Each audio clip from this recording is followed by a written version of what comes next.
Welcome. Today I would like to help you clarify whether you actually have IBS or not.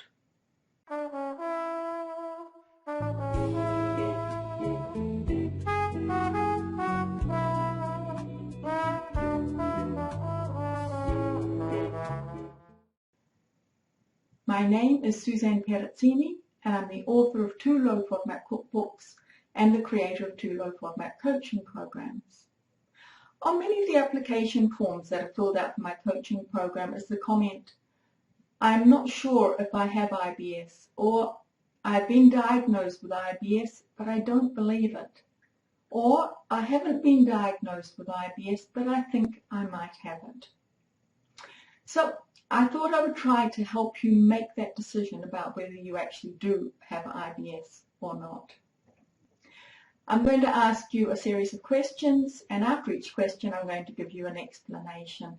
If you answer yes to some or even all of these, then you have IBS, but remember you don't need to experience them all.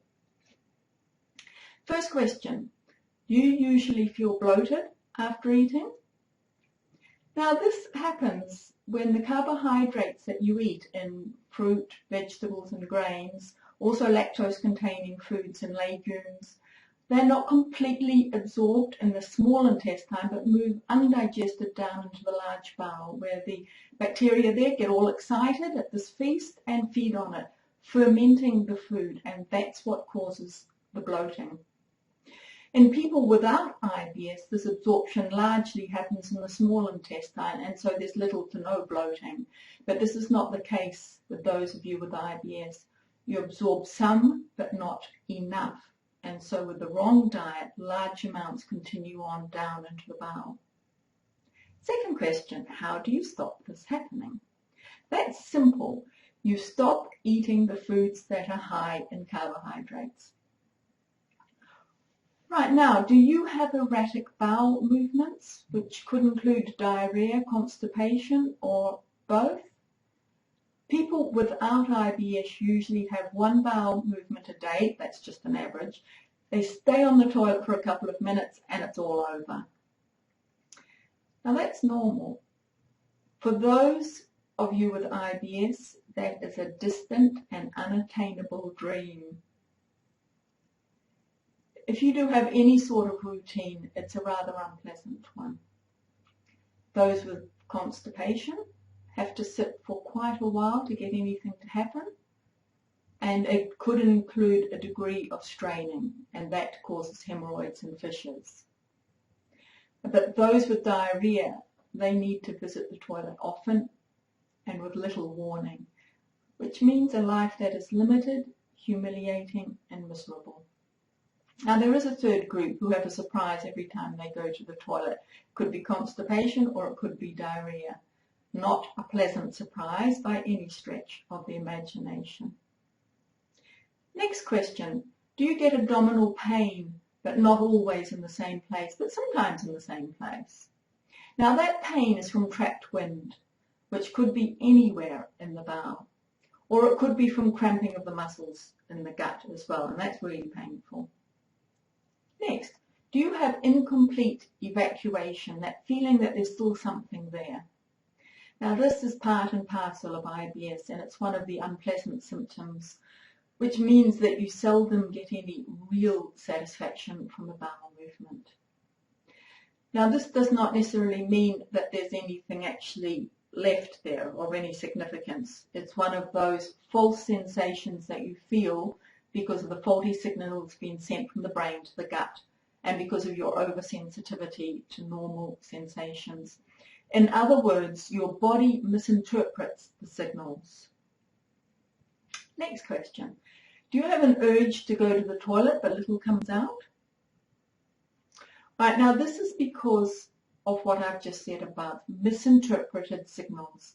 It's very hard to resist these urges, which result in very little action, but it can be done over time. You can actually teach your body a new way to respond by not running to the toilet every time you feel a little cramping. But you do have to be very careful, because you certainly don't want an accident. So do this in little increments. And Another question, do you feel your digestive system rules your life? Most people seldom think about what is happening with their gut. They take it for granted. But for you, until you get your symptoms under control, it dominates every waking thought. Now, the proximity of the nearest toilet is always uppermost in your mind. And the decisions that you make in life are dictated to by your digestive system. Now, have you been from health practitioner to health practitioner without getting any really definitive, satisfactory answer? The situation is getting better, but still too many health practitioners give advice that doesn't help and sometimes actively increases symptoms, like the advice to take fiber supplements, the advice to eat more fruit and vegetables. I'm sure you've been to many, many different health practitioners, from medical specialists to naturopaths, but none have actually helped unless they mention the low FODMAP diet, that is. And that is happening more and more often, thank goodness. It puts you at least on the right path. Now, do you eat as healthily as possible, but nothing really helps? I always say that people with IBS are the healthiest eaters on earth. You've often chased the elusive perfect diet for years, even decades, and have acquired a lot of information over that time about health. Unfortunately, all this knowledge of conventional healthy eating is of little use to you. You turn what's considered healthy on its head. It's the fruit and the vegetables you have to be careful of, the very thing that doctors have told you to increase. Some even follow a vegetarian or a vegan regime in an attempt to find an answer. It would not be possible to go further off track if you tried. Protein meats are one of the food groups that don't hurt our IBS at all, and we have to cling on to those groups. Another question, have you cut out dairy and or gluten, but though it's helped a little, it hasn't completely answered the problem? Now, cutting out lactose and gluten does go some way towards the answer, but it's not a complete solution. And the low FODMAP diet is an all or nothing diet. Even one high FODMAP food will cause symptoms, unfortunately. So I do want to clarify, though, what I said before, the gluten or the protein in wheat, barley and rye is not our problem. It's the fructans or the carbohydrate part that hurts us with IBS.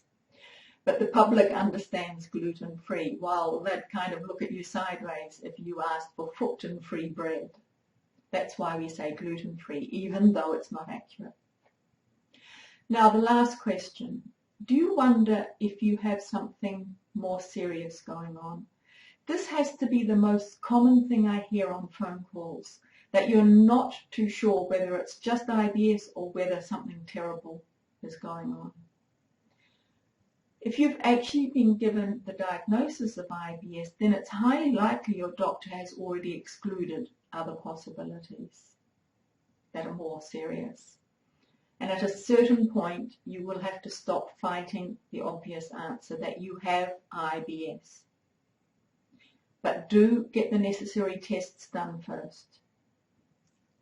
Now, I hope that has helped to clarify if you have IBS or not. Thank you for watching, and goodbye.